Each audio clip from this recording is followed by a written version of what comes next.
আজকে আমরা দেখব সপ্তম শ্রেণীর বাংলা বইয়ের 183 পৃষ্ঠায় যেই চোখগুলো রয়েছে, তো এই চোখগুলো তোমরা কিভাবে লিখবে। এখানে যে গল্প রয়েছে, প্রবন্ধ রয়েছে, তারপর নাটক, তো এইগুলো তোমরা কিভাবে লিখবে। চাইলে তোমরা এইভাবে লিখে নিতে পারো। এখানে যে গল্প এক ধরনের গদ্য রচনা, যেখানে কাহিনী ও চরিত্র থাকে।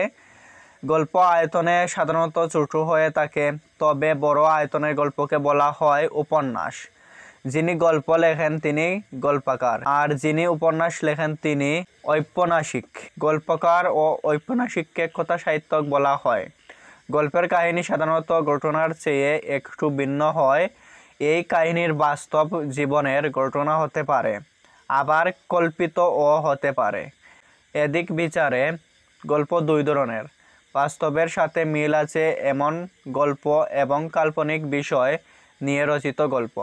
গল্পে চরিত্র থাকে। গল্পের চরিত্র অনেক সময় কথা বলে, সেসব কথাকে সংলাপ বলা হয়। অনেকগুলো গল্প নিয়ে একটা গল্পের বই হতে পারে। তারপর এখানে দেখতে পেয়ে যাবে প্রবন্ধ। তো গদ্য ভাষার কোনো বিষয়ের সুবিন্যস্ত আলোচনাকে প্রবন্ধ বলে। প্রবন্ধ অনেকগুলো অনুচ্ছেদে বিভক্ত থাকে। অনুচ্ছেদগুলো পরস্পর সম্পর্কযুক্ত হয়। কী বিষয়ে আলোচনা হবে, প্রবন্ধের শুরুর অনুচ্ছেদে তার ইঙ্গিত থাকে। শেষ অনুচ্ছেদে থাকে লেখকের মতামত ও সিদ্ধান্ত। প্রবন্ধ বিভিন্ন বিষয় নিয়ে রচিত হয়, যেমন ইতিহাস, বিজ্ঞান, সমাজ, সংস্কৃতি, রাজনীতি, ধর্ম, খেলাধুলা ইত্যাদি। ধরন অনুযায়ী প্রবন্ধ নানা রকম হতে পারে: বিবরণমূলক প্রবন্ধ, বিশ্লেষণমূলক প্রবন্ধ, তথ্যমূলক প্রবন্ধ ইত্যাদি। বিবরণমূলক প্রবন্ধে কোনো বিষয়ে বিবরণ দেওয়া হয়।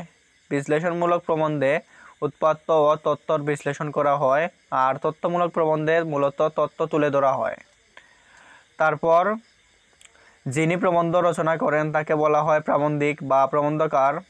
প্রবন্ধের মধ্যে সাধারণত আবেগের চেয়ে যুক্তি প্রাধান্য পায়। তারপর তোমরা এখানে দেখতে পেয়ে যাবে যে নাটক। সংলাপ নির্ভর রচনাকে নাটক বলে। নাটক সাধারণত অভিনয়ের জন্য লেখা হয়। নাটকে একটি কাহিনী থাকে। কাহিনী ধীরে ধীরে পরিণতির দিকে এগিয়ে যায়। নাটকের এক এক অংশকে দৃশ্য বলে। নাটকে এক বা একাধিক দৃশ্য থাকে। নাটককে একজন অন্যজনের সাথে যেসব কথা বলে সেগুলোর সংলাপ বলে। আর সংলাপ যাদের মুখ দিয়ে উচ্চারিত হয় তাদেরকে বলে চরিত্র। যিনি নাটক লেখেন তাকে বলা হয় নাট্যকার। যারা অভিনয় করেন তাদের বলা হয় অভিনেতা। নাটকের অভিনয় যিনি পরিচালনা করেন তাকে বলা হয় পরিচালক বা নির্দেশক। নাটক সাধারণত মঞ্চে অভিনীত হয়। মঞ্চের সামনে বসে যারা নাটক উপভোগ করেন তাদের বলা হয় দর্শক।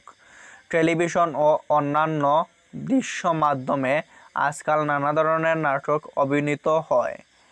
রেডিওতেও নাটক শোনা যায়। তো তোমরা চাইলে এইটা এইভাবে লিখে নিতে পারো।